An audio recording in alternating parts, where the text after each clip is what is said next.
construction de votre pays. Alors, beaucoup de questions là. Essayons de commencer dès le début. Reprenons au début. Depuis le début de la guerre, tout le monde a des problèmes, même vous. Mais vous avez un océan qui vous protège. Mais ne vous sentez pas autant en sécurité à l'avenir. Ça, vous n'en savez rien. Vous n'en savez rien. Que Dieu vous en garde. Ne nous dites pas ce que nous allons faire. Nous essayons de résoudre un problème. Ne nous dites pas comment nous allons nous sentir.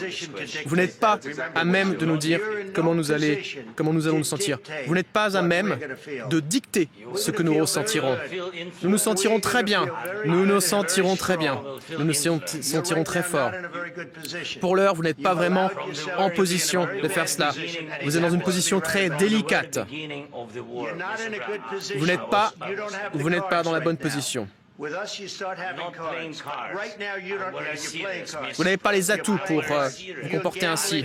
Là, vous êtes en train de jouer la vie de milliers de personnes. Là, vous êtes en train de risquer la Troisième Guerre mondiale. Vous risquez la Troisième Guerre mondiale.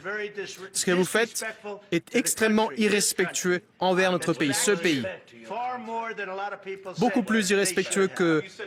Est-ce que... Vous avez réfléchi un petit peu à l'objectif de toute cette réunion? Est-ce que vous avez dit une seule fois merci? Vous êtes rendu en Pennsylvanie en octobre, vous avez fait campagne pour l'opposition, essayez de faire preuve de gratitude pour les États-Unis. Le président essaie de sauver votre pays, s'il vous plaît. Vous voyez que si vous parlez à tue-tête sur la guerre, non, il ne parle pas à tue-tête. Votre pays est vraiment dans une situation problématique. Oui, je le sais, votre pays a des gros problèmes. Vous n'êtes pas en train de gagner cette guerre. Vous aurez une sacrée bonne chance de vous en sortir grâce à nous. Oui, Monsieur le Président. Depuis le début de la guerre, nous avons été seuls. Mais je vous remercie. Nous vous avons donné 350 milliards de dollars. Nous vous avons donné de l'équipement, du matériel militaire. Si vous n'aviez pas eu notre matériel militaire, si vous n'aviez pas eu notre équipement militaire, cette guerre aurait été terminée en 2 semaines. En 3 jours, c'est ce que j'ai entendu de la bouche de Poutine. Ça sera très difficile. Ça va être difficile de faire affaire comme ça. Merci. Pouvez-vous dire merci? Sauf qu'il y a des accords.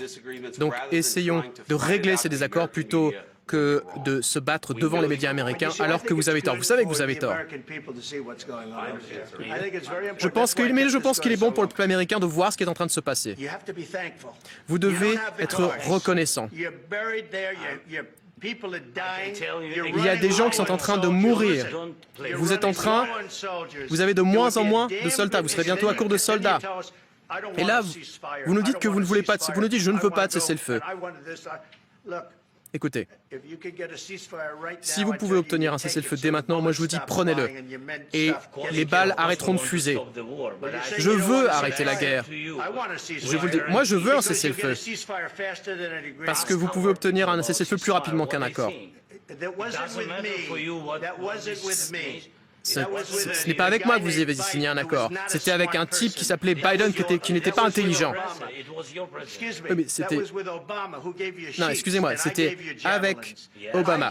Moi, je vous ai donné les Javelins pour détruire tous ces tanks. Obama... Non, Biden vous a donné les Javelins. Il faut faire preuve de plus de reconnaissance, parce que je vous le dis, vous n'avez pas les atouts dans votre jeu. Avec nous, vous les avez, mais sans nous, vous ne les avez pas. Oui, ça va être difficile de passer un accord. Va falloir changer d'attitude.